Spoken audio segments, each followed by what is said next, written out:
Okay.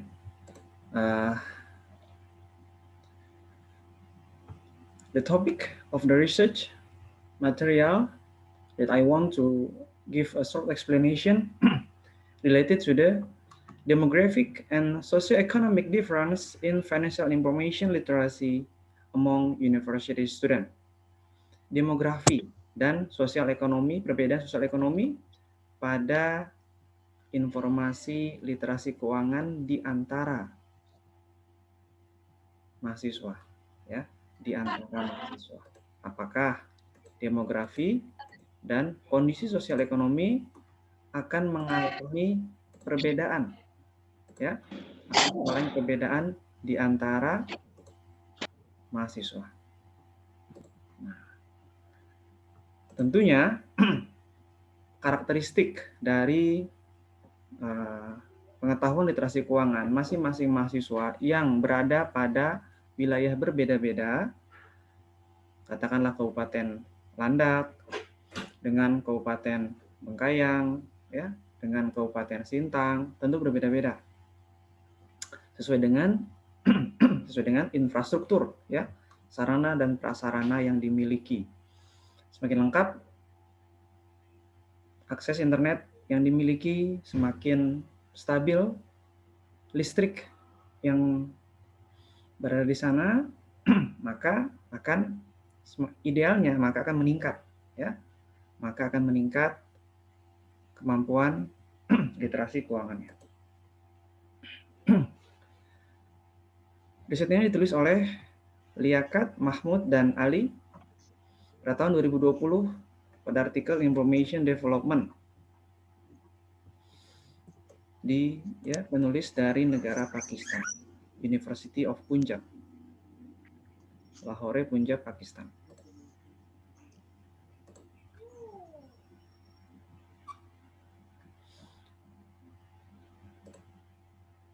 Kemudian saya bacakan dulu abstraknya.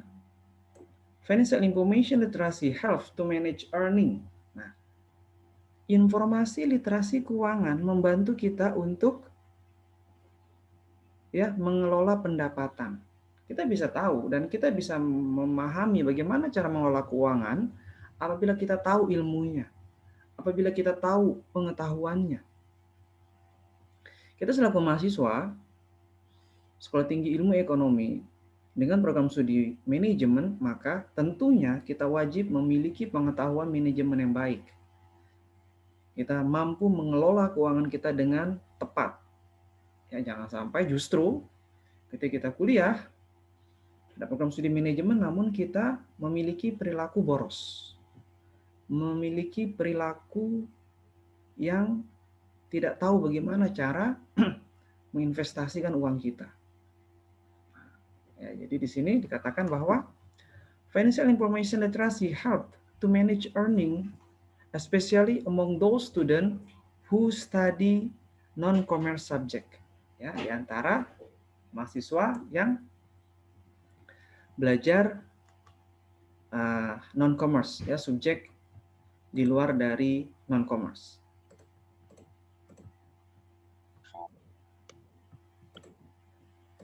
Bentar. Oke. Kemudian respondennya sebanyak 382 non-commerce student. Oke, ada 382 siswa non-komersial, ya, di Pakistan. Oke. Kita lanjut lagi. Di sini katakan bahwa the term financial information literacy is relatively new in the literature and is often used in interchangeable with the term of financial literacy. Oke. Kita lihat istilah literasi, ya, informasi literasi keuangan relatif baru dalam literatur yang sering digunakan secara bergantian dengan istilah literasi keuangan. Jadi, ada yang mengatakan financial information literacy, ada juga yang hanya cukup menjelaskan, mengatakan tentang financial literacy. Ya. Jadi, Sebenarnya secara prinsip kurang lebih sama ya antara Financial Information Literacy dan Financial Literacy. Kemudian, di sini dikatakan juga, the enormous difference between the FIL ataupun Financial Information Literacy level of developed and developing region of the world call for the need to improve the FIL level of youth in developing countries, especially Pakistan. Ya, perbedaan yang sangat besar antara tingkat literasi informasi keuangan wilayah yang maju dan yang berkembang, ya, developed and developing region di dunia menyerukan perlunya peningkatan literasi informasi keuangan para pemuda di negara berkembang, ya. Feel level of youth in developing countries, especially Pakistan. Meningkatkan level literasi keuangan di kalangan pemuda. Mengapa? Karena memang mereka akan, ya, ketika lulus atau ketika kuliah berusaha untuk mencari pekerjaan ataupun membuka lapangan usaha, ya, membuka bisnis. Jadi sini dikatakan the enormous difference, perbedaan yang sangat besar. Oke. The enormous difference between the FIL level di antara tingkat literasi keuangan pada pada negara berkembang dan negara yang maju. Nah, ini khususnya diutamakan pada pemuda, ya, level of youth in developing countries.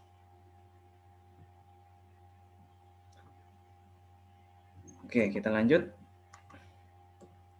ke pembahasan berikutnya.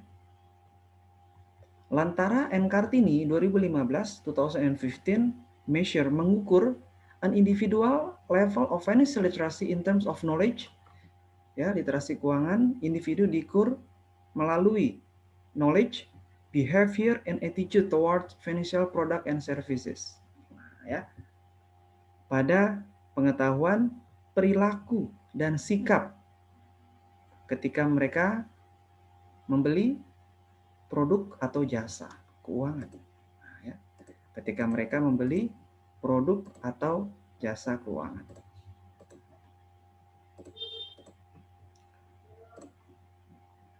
Kemudian lanjutkan lagi. Hipotesisnya apa saja? There is no significant difference in the field level of university student based on demographic karakteristik. Jadi, secara demografi ada, ya, secara demografi ada perbedaan, ya, tingkat financial information literacy di antara mahasiswa. Nah, jadi memang kita belajar untuk bisa memahami bahwa tentunya secara logika tingkat demografi itu akan memberikan perbedaan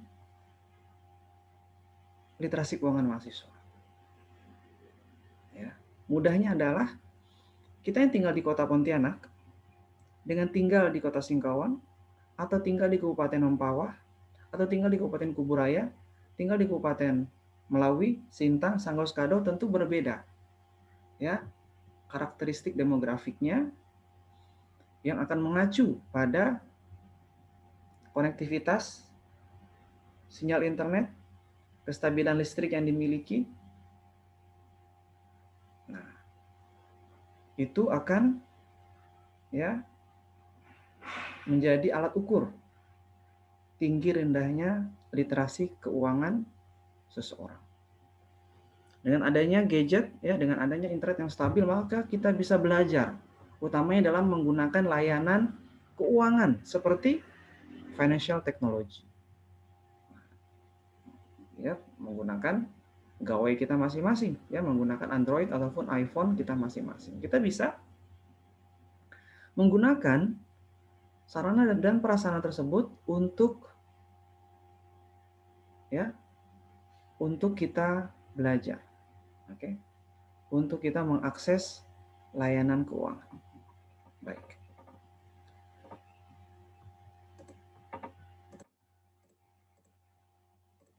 Jadi dikatakan, according to the Family Financial Socialization Theory, nah ya, mengacu pada teori sosialisasi keuangan keluarga, nah itu ya, mengacu pada teori sosialisasi keuangan keluarga, financial literacy among youth is influenced by the child family. Ya, literasi keuangan itu dipengaruhi oleh child family. Nah, ya, oleh anak-anak. Within a family, parents remain the most important source of knowledge about managing personal finance. Keluarga itu memiliki peran yang penting ya sebagai sumber pengetahuan untuk anggota keluarga dalam mengelola keuangan. Orang tua menjadi contoh ya yang mengajarkan anak-anaknya bagaimana cara mengelola keuangan yang tepat. Bagaimana caranya bisa menabung? Bagaimana caranya bisa menekan pengeluaran, menekan pemborosan?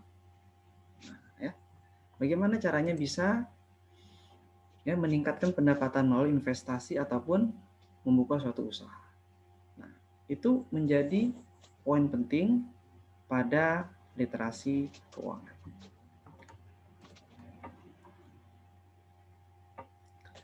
Hipotesis selanjutnya adalah based on socio-economic characteristic, there is no significant difference on fee level of university student. Ya, jadi tadi demografi, ya karakteristik demografi, dan yang hipotesis yang kedua adalah sosial ekonomi. Ya. Jadi demografi dan sosial ekonomi itu yang menjadi acuan, ya salah satu acuan untuk kita bisa lihat apakah ada perbedaan di antara tingkat sosial ekonomi, ya semakin mampu seseorang mengakses layanan-layanan keuangan, semakin lengkap fasilitas yang dimiliki, maka idealnya ia bisa memiliki pengetahuan literasi keuangan yang tinggi dibandingkan dengan seseorang yang secara sosial ekonomi tidak dapat ya merasakan layanan akses keuangan. Nah, kan seperti itu ya idealnya. Sama halnya juga dengan karakteristik demografi. Infrastruktur yang mendukung listrik yang stabil, akses internet yang stabil pada suatu kawasan itu akan menghasilkan tingkat literasi keuangan yang berbeda dibandingkan dengan tingkat karakteristik demografi di suatu kawasan yang lemah, yang diukur dengan infrastruktur yang masih terbatas. Bagaimana mungkin dengan listrik yang terbatas dan akses internet yang lambat, seseorang akan memiliki literasi keuangan yang baik. Dia harus mencari cara, dia harus keluar dari daerah tersebut untuk bisa belajar, ya, untuk bisa mendapatkan layanan akses pendidikan. Nggak usah jauh-jauh deh, ya saat ini kita dengan total sekitar 400 mahasiswa, maka yang bergabung tidak sampai 50%, atau hanya sekitar 30%.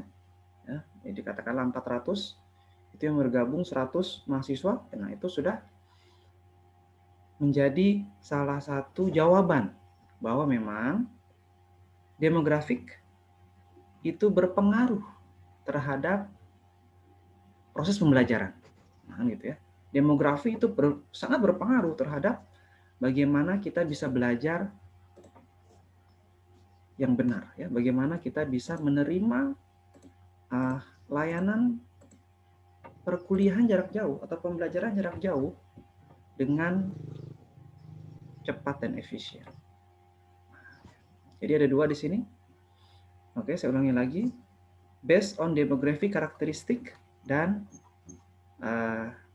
socio-economic. Nah, meskipun dia atau mahasiswa berada pada lokasi yang memiliki infrastruktur yang bagus, listrik yang stabil, dan internet yang stabil. Namun jika tidak ada gawai, tidak ada gadgetnya, tentu tidak bisa juga kuliah, kan gitu, tidak bisa juga belajar.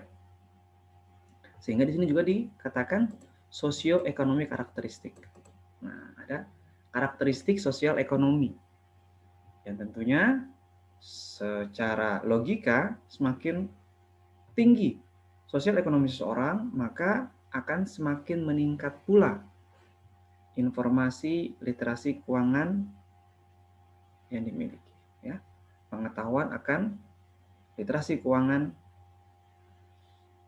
yang dimiliki itu akan lebih lengkap, ya, dibandingkan dengan mahasiswa yang berada pada sosial ekonomi yang lemah.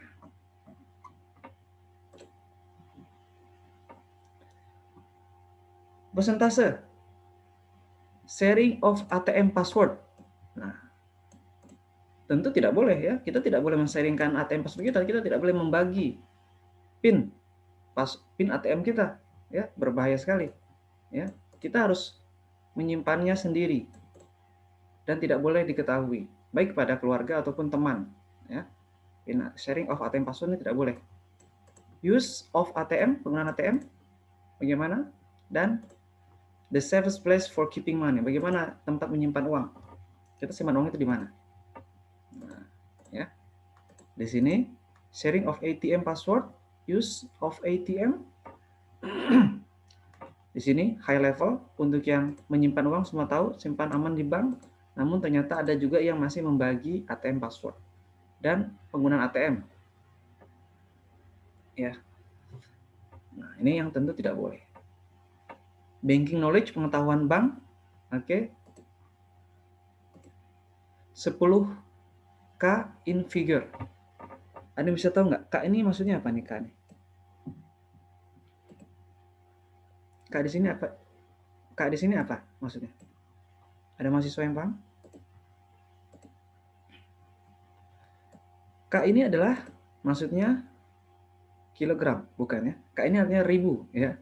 Jadi kalau memang ada terkadang kita melihat selebaran atau flyer-flyer dengan biaya pendaftaran 10K. Nah, itu artinya 10.000, ya. 50K atau 500K, itu artinya 500.000. Ini kependekan dari ribu. Ratio economic activity, amount loan, dan owner of rental property, ini paling rendah, ya. Kepemilikan properti. Amount of loan, ya, jumlah pinjaman, aktivitas ekonomi, rasio.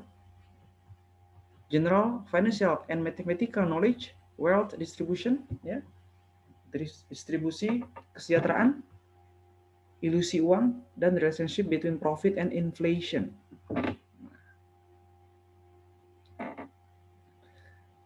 Kemudian time value of money, nilai, ya, nilai waktu dari uang. Tentu uang yang kita terima saat ini akan berbeda nilainya dibandingkan dengan uang yang akan diterima di masa yang akan datang atau di masa lalu, ya, karena adanya inflasi, ya, karena adanya inflasi. Compound interest, topic to discuss with an investment advisor. Spending, relationship between return and risk, ya. Suku bunga, topik diskusi tentang penasihat keuangan, ya, penasihat investasi. Spending, pembelanjaan. Relationship between return and risk, ya, hubungan antara return dan resiko, ya, pengembalian dan resiko.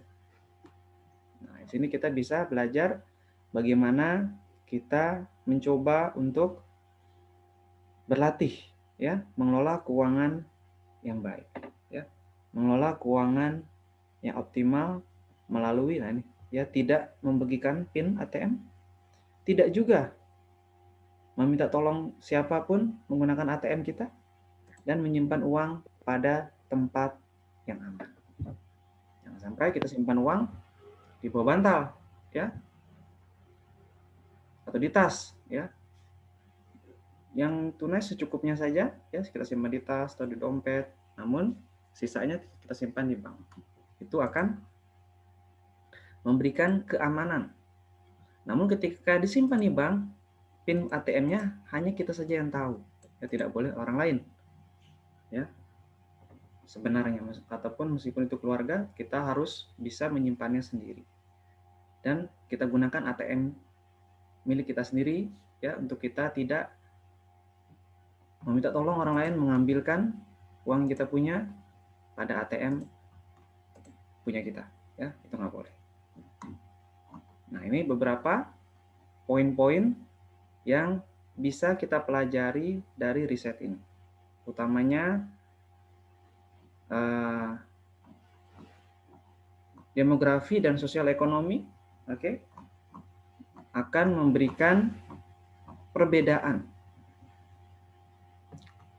Sini dikatakan, while the socio-economic difference indicate that those students who follow family advice, study minor finance course, maintain a bank account, and have higher parental income are more knowledgeable about finance. Ya. Perbedaan sosial ekonomi menunjukkan bahwa siswa yang mengikuti nasihat keluarga, belajar mata kuliah keuangan, memiliki rekening bank, dan memiliki pendapatan orang tua yang lebih tinggi akan lebih berpengetahuan tentang keuangan. Nah, ya.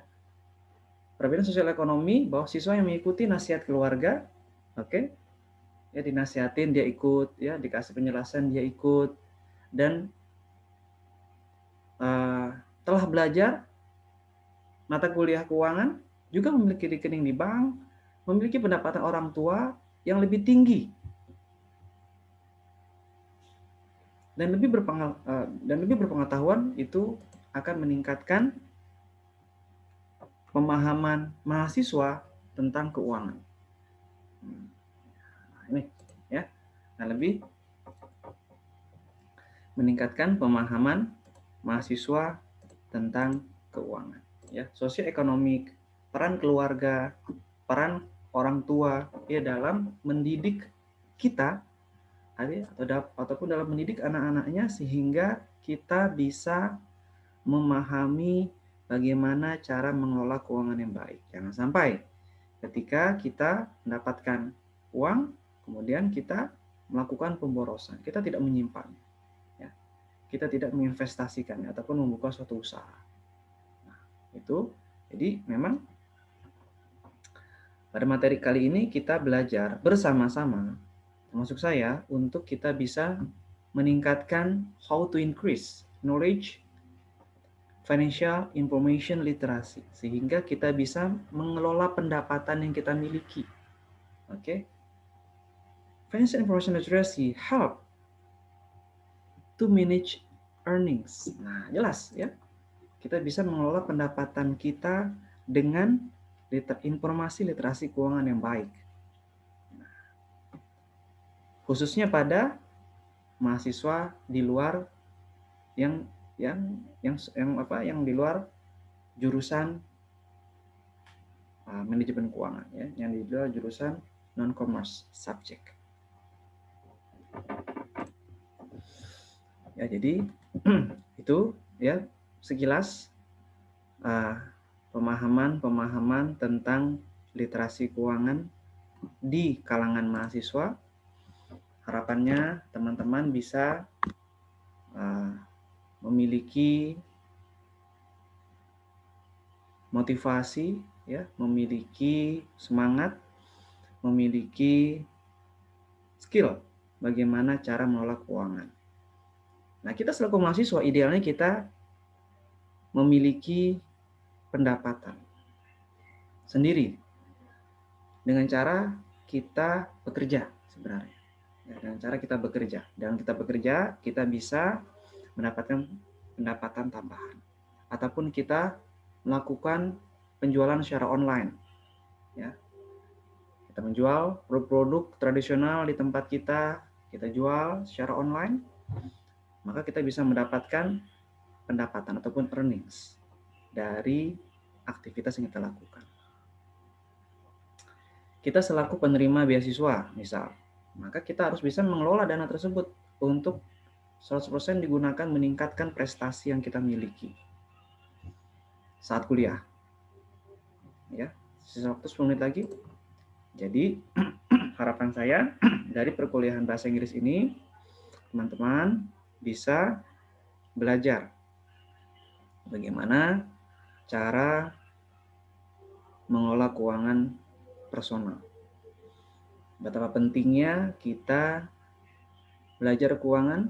It's absolutely important to all of us to study in finance, to study how to manage our money properly, ya, how to make investment activity, ya, bagaimana kita melakukan aktivitas investasi.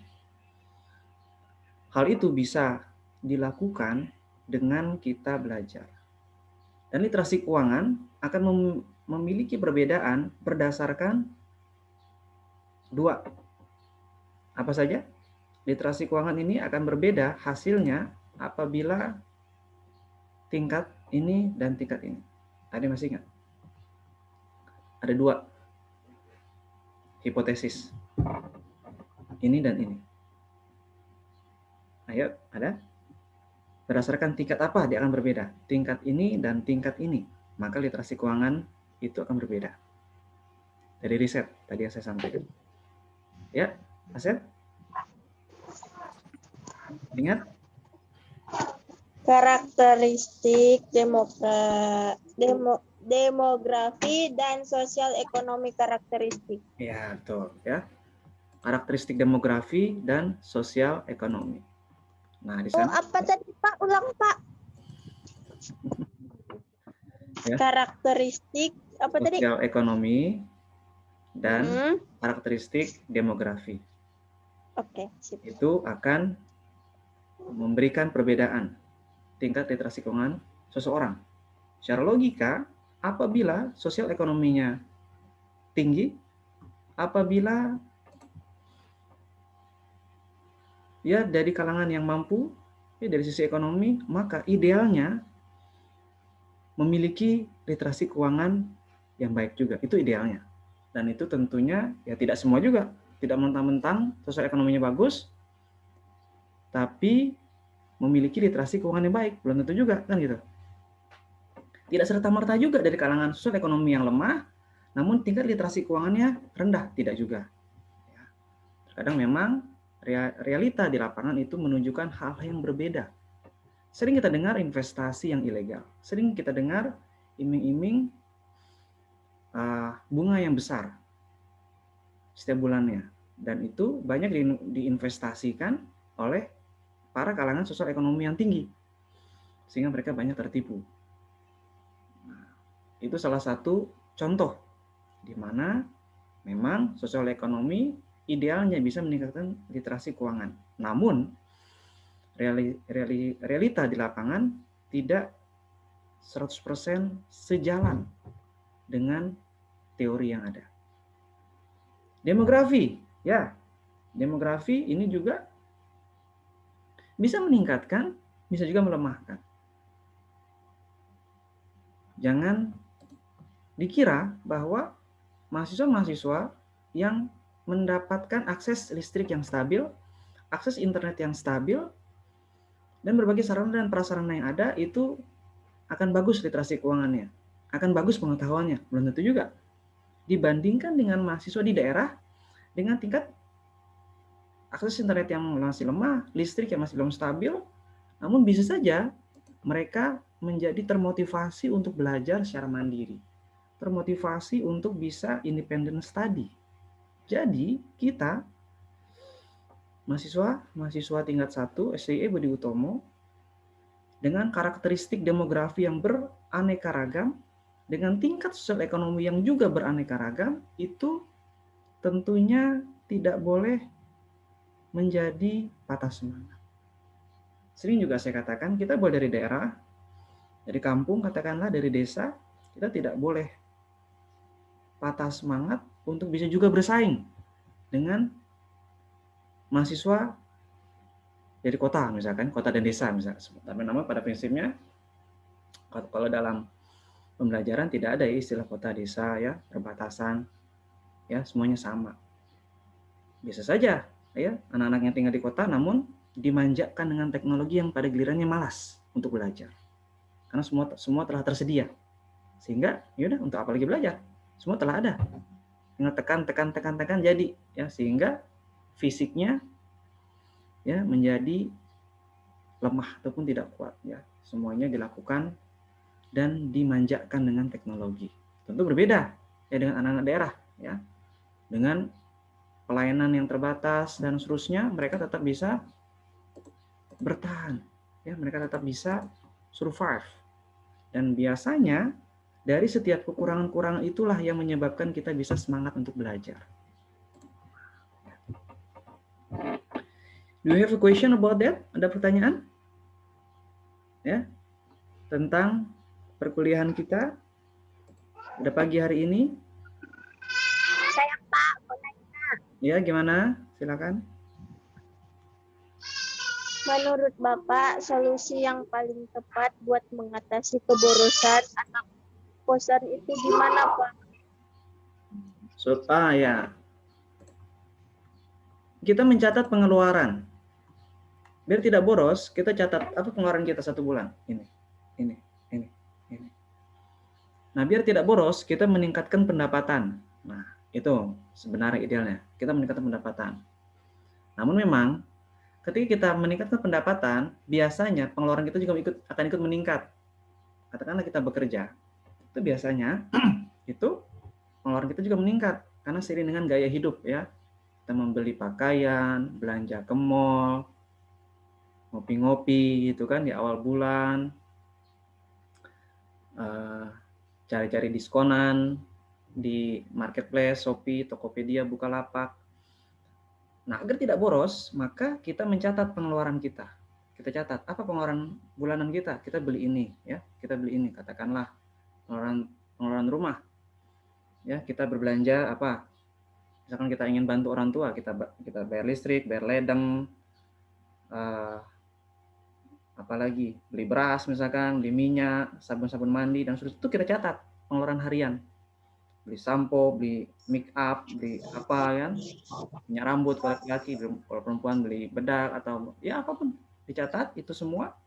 Kemudian kita alokasikan dengan apa pendapatan yang kita punya. Nah, berapa pendapatan kita? Berapa masukan kita? Nah, ataupun itu kita sampaikan kepada orang tua kita, katakanlah ya, kita masih dengan orang tua, maka kita catat sini, ini Pak, ini Mak gitu kan, ini pengeluaran. Nah, nanti pengeluaran itu akan digantikan dengan prestasi karena kita mahasiswa. Nah, pengeluaran yang kita lakukan itu nanti bisa ditutupi dengan IPK yang tinggi. Nah, dengan prestasi yang bagus. Jangan dengan masalah. Ya, makin besar pengeluarannya banyak, makin kasih masalah. Jangan, ya, jangan bebani keluarga dengan permasalahan-permasalahan. Tapi keluarga dibantu sebenarnya, bukan kasih masalah. Harus banyak kita bantu. Kita sudah dewasa, ya kita bantu, kita tolong. Kalau tidak bisa menolong secara ekonomi, kita bantu, tolong secara tenaga, secara pemikiran. Kita bantu. Ya. Sederhana ya, bersih-bersih, segala macam, kemas-kemas, ya tidak di kamar, terus seharian, terus ya nggak kemana-mana. Untuk nggak bagus juga ya, kita bantu, karena dengan kita membantu itu akan banyak kemudahan, ya, akan banyak keberkahan. Dengan kita menolong seorang, maka orang lain pun di luar sana juga akan menolong kita. Itu hukumnya. Nah, jadi kembali kepada pertanyaan tadi, ya dicatat, pengeluaran-pengeluaran kita. Baik, waktu 1 menit lagi, silakan nyalakan kamera dan kita berfoto bersama. Terima kasih. Oke, smile menghadap kamera. 1, 2, 3. Oke. Sekali lagi, layar selanjutnya ada 4 layar. Smile dan menghadap kamera. 1, 2, 3. Layar selanjutnya. Smile dan menghadap kamera. 1, 2, 3.